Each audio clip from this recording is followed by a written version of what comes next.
एका खळबळजनक बातमीकडे, कारण भारतात एका खळबळजनक कटाचा पर्दाफाश झालाय। भारताला 2047 पर्यंत इस्लाम राष्ट्र बनवण्याचा प्लॅन आखला जातोय। कसा उधळला गेला हा सगळा कट आणि हा कट नेमका कुठे कसा शिजत होता बघूया। मिशन इस्लाम 2047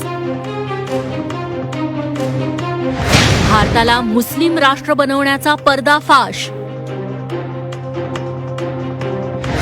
उधळला कट, देशभरात खळबळ। देशातच एक प्रचंड मोठा कट शिजतोय ज्याचा तुम्ही आम्ही विचारही केला नसेल। हा कट आहे भारताला 2047 पर्यंत मुस्लिम राष्ट्र बनवण्याचा। त्यासाठी देशातल्या काही कोपऱ्यांमध्ये ट्रेनिंगही सुरू झालंय। या कटाचा पर्दाफाश झाला तो बिहार मधल्या पटनामध्ये। इथे चक्क मिशन इस्लाम 2047 साठी ट्रेनिंग सेंटर सुरू होतं। त्यात मुस्लिम तरुणांना हिंसा पेटवण्याचं, धार्मिक तेढ पसरवण्याचं आणि हत्यारं चालवण्याचं ट्रेनिंग दिलं जात होतं। पोलिसांनी हा कट उधळला त्यावेळी पोलिसांच्या हाती या मिशन इस्लाम 2047 ची खळबळजनक कागदपत्र हाती लागली। भारतात बंदी असलेल्या इस्लामिक संघटनांनी मिशन इस्लाम 2047 हा प्लॅन आखलाय। त्यासाठी देशातल्या कट्टर मुस्लिम तरुणांचा शोध सुरू झालाय।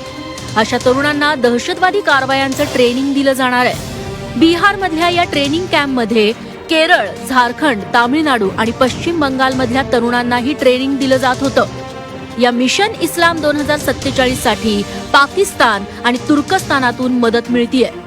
इन्फॉर्मेशन बहुत सारे सोर्सेज से इन्फॉर्मेशन मिल रहा है कि कुछ कहीं पे गड़बड़ चल रहा है, तो हम लोगों ने उसको साइंटिफिकली और टेक्निकली वेरीफाई कराया और हमारे जो लोकल सोर्सेज होते हैं ग्राउंड पे उससे हम लोगों ने कंपेयर कराया।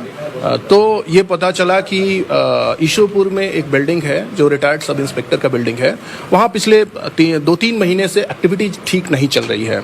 हम लोग ने 11 तारीख को शाम में उस जगह को सर्च किया। सर्च करने पर वहाँ 2 व्यक्ति मिले, retired police sub inspector mister Jalaluddin और मिस्टर अतर परवेज। पटनामधल्या फुलवारी भागातून या प्रकरणी तिघांना अटक करण्यात आली आहे। या प्रकरणातल्या जलालुद्दीन आणि परवेजचा पोलीस शोध घेतायत। यातला जलालुद्दीन तर झारखंडमध्ये पोलीस उपनिरीक्षक होता।